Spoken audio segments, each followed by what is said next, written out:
Let's take a picture. You ready? Maxine, come up here. He came straight to me, sat down quietly, and looked into my eyes as if he already knew I was the one who would help him. At first, I didn't even realize what I was looking at. It wasn't a kitten, but a tiny squirrel. His fur was matted, his eyes barely open, his breathing faint. And in that moment, I caught myself thinking, that's it. We're about to have a squirrel in our home. Look at the camera first. Girl, look at the camera. Look at the camera.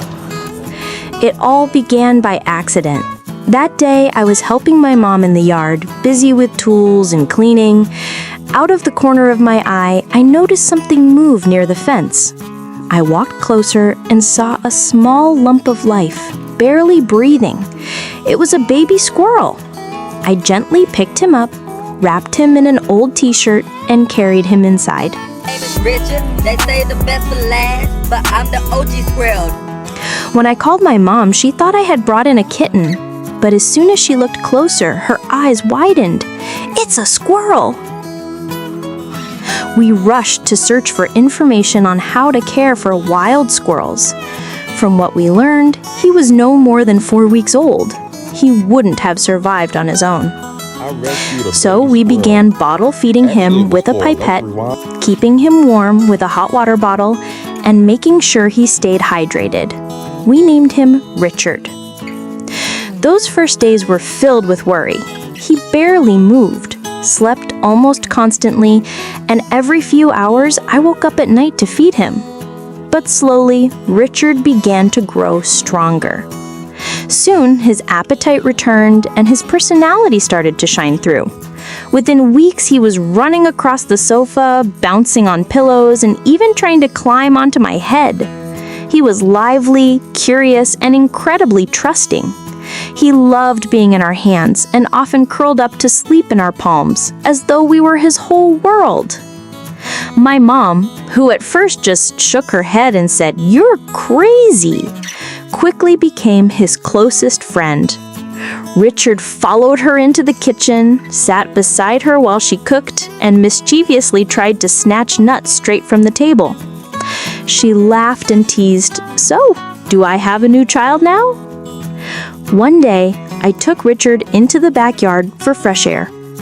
Suddenly, he darted up a tree.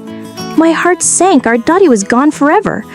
But just minutes later, he climbed back down, sat beside me, and looked as if to say, "Don't worry, I'm still here. I just wanted a better view." From then on, he often ran up trees, explored, and always came home. We even had a name for it.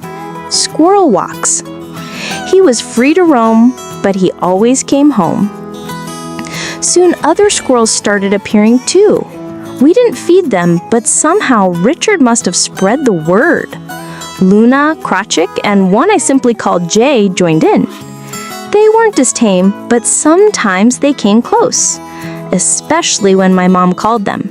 She had a special way with them, and we used to joke, "Mom, do you speak squirrel?" Richard is still with us. He has grown into a big, fluffy, wise squirrel. He no longer dashes across the table to steal food, but every morning he climbs down from the tree, sits by the doorstep, and waits. I go outside, sit down beside him, and we share a quiet moment together. No words, just silence and understanding. Well, all right, hold on. Hold on. Then, as always, he runs off to continue his day. Sometimes I think Richard understands everything. He just chooses not to say it out loud. If you enjoyed this story about Richard, don't forget to like, comment, and subscribe for more heartwarming tales. And remember, before bringing any exotic animal into your home, always consult experts and learn about their needs. Research and care are the keys to giving them a safe, happy, and healthy life.